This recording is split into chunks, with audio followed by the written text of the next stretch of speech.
Alright y'all, welcome back to the video. If you've not seen the last one, we blew up the Tahoe. She is not in good shape right now. Won't even turn over, and we don't know what's wrong with her. Only have a cool little startup feature in the beginning, but the last time this truck was running was a little something like this.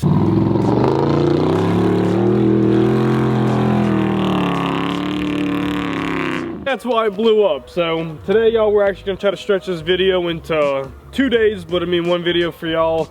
I'm gonna start pulling this motor. I'm gonna start taking some stuff off that needs to come out to make this process a little bit easier. We're gonna drain the oil, all the fluid, try to figure out if we can get a little hint of, if we see some metal, what kind of went wrong with it. And that being said, y'all, let's start taking this motor apart. Go ahead and get my little table set up. What's nice about this is, honestly guys, like no matter what is wrong with the motor, the outcome is gonna be good. We have a lot of stuff we wanna do to this Tahoe and kind of just been putting it off because truck's been running. I mean, it is what it is, but now that it's not, this is the chance for us to try to really do some stuff to it. So I have something in mind that's going to be pretty good. That's what I'm saying. Right now we're just pulling the motor out, getting on the stand, seeing what we can pull off of it, but we got something new coming.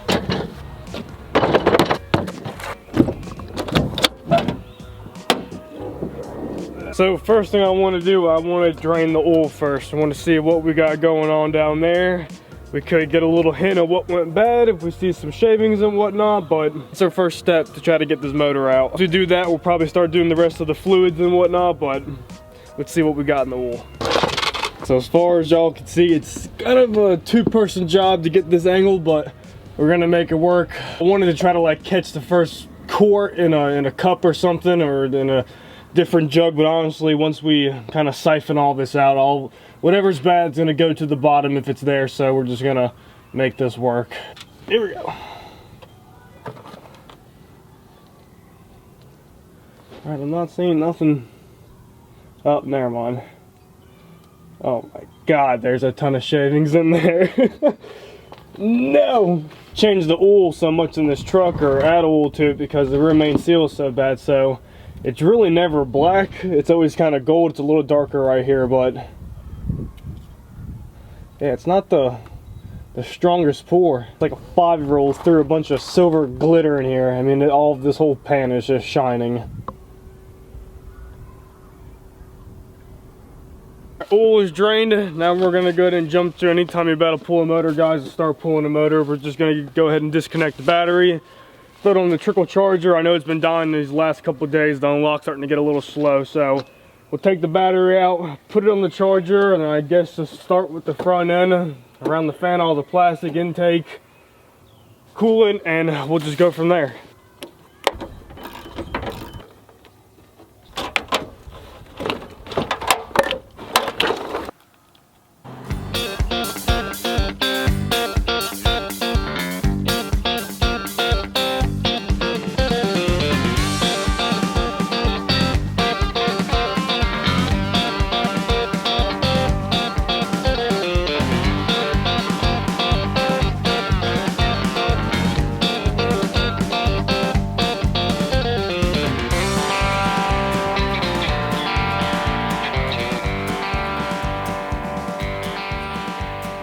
Well, that's the draining running down the street.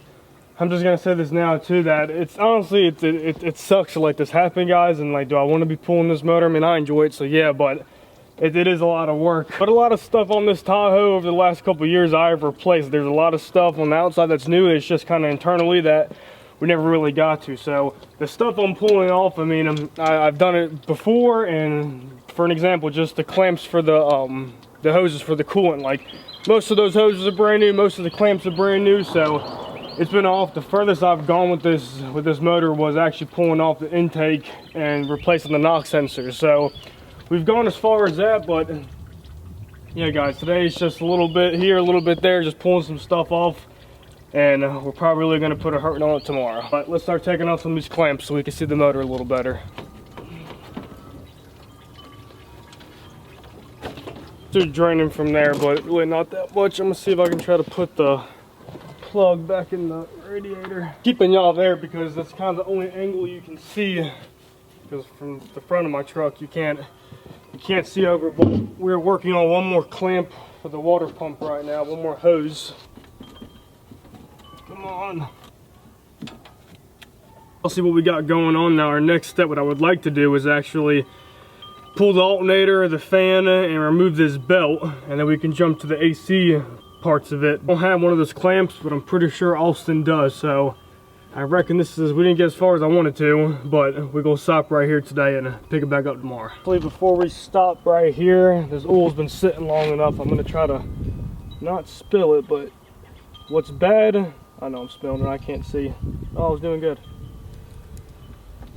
What's bad should have went down to the bottom, so let's try to, I'm spilling the shit out of this. I already see shavings. I don't know if y'all can see that, but yeah, there's shavings in there. Not good.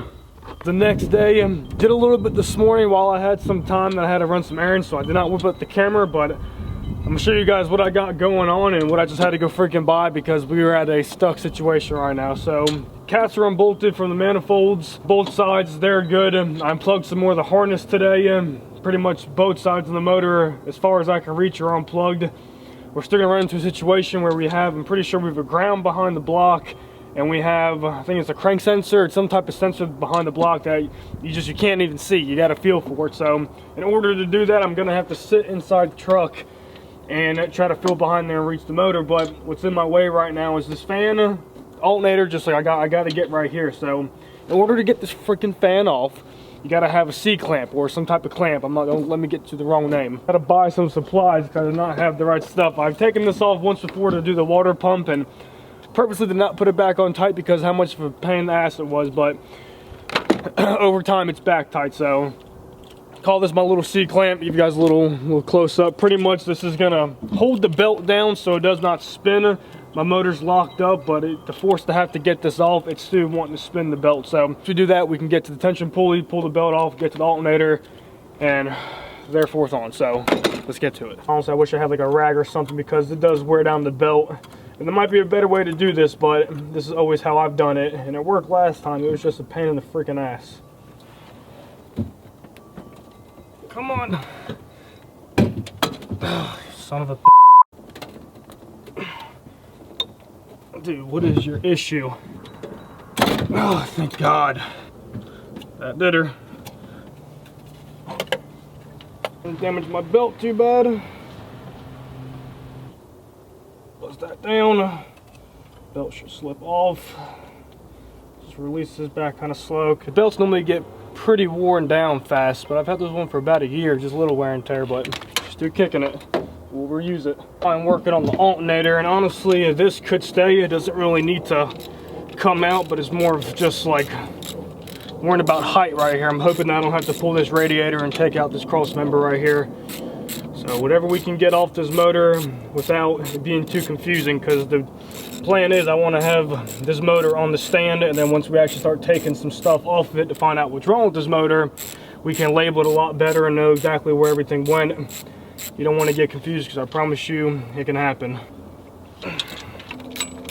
It's not the right tool at all, but with these alternators, they're normally just pretty pressed in there, so just get something underneath it and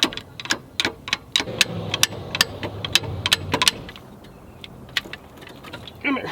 The harness kind of runs down and it goes somewhere behind the motor. I'm not sure if it's in front, underneath, behind, but it runs back to, I'm pretty sure, the starter or whatever sensor we got back there. Two lines that run to the AC compressor, we have to get those out, but as far as that, y'all, there's probably gonna be a couple more little sensors that I missed that we'll have to double check, but once we actually get this harness folded over the motor, we'll see what it's still connected to. It's a pain in the ass. A3 on this pepper. So we got change of video ideas today. So I wanted to get this motor completely pulled out for y'all, but I have to literally run around to go get everything that we need to go do this. I don't have the cherry picker. I don't, just a lot of stuff. It's with the boat. Got to switch out the trailers. Just, this is a pain in the ass. So what I'm thinking, y'all, I'm gonna just start trying to actually take apart this motor a little bit more, like the intake, the fuel rails, water pump, I mean, whatever we can kind of get off to make this a little bit smaller so we can pull it out. I have a feeling that because my truck is lifted and probably gonna take the hood off too, but the smaller this motor is pulling out, it's gonna be a little bit easier, a little bit lighter, because I'm probably gonna be doing it all by myself. So we're just gonna try to make it work that way. I'm just gonna keep everything organized. This is the part that I wanted to do once the motor was completely out, because whatever I pull it off, I can put in bags, or just switch it to the new motor. So it's not what we're gonna be able to do today. With that being said, I think it's possible. So we're gonna try to start with either some of this wiring harness on the coil packs, or we're gonna start working with the intake. I might try to keep the throttle body intact so it's a little bit easier. It's not gonna get done by itself, so let's get started.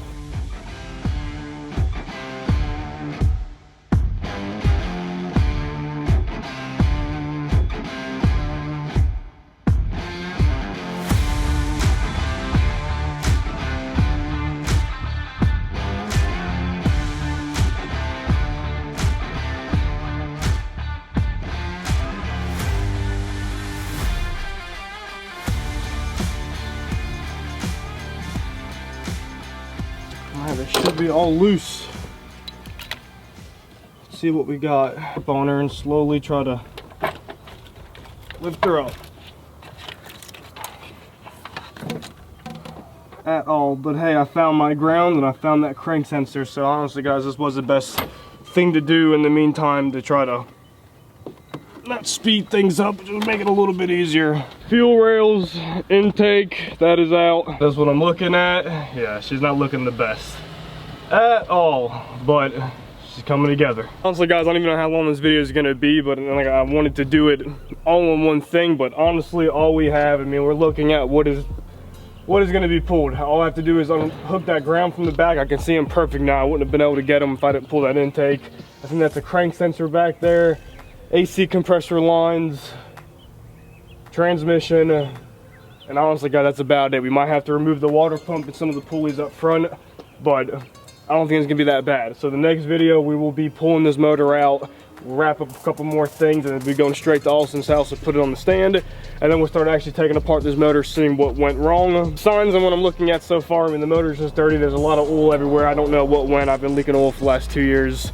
So I honestly don't know. From the looks of actual draining the oil and all the silver in there, I mean, there's a lot of metal shaving. So I don't know, this might look like a pain in the ass. I'm trying to show you guys little by little how to do it, but honestly, do I wish this happened? No, but this truck needed a new motor, and I enjoy taking stuff apart and working on my own stuff. So it all works out. Like I said, sorry to not get to pull the whole motor, but literally the next video, the first 2 minutes in, and this heifer will be coming out. So I appreciate it, guys. Till next time, Linton Bass TV.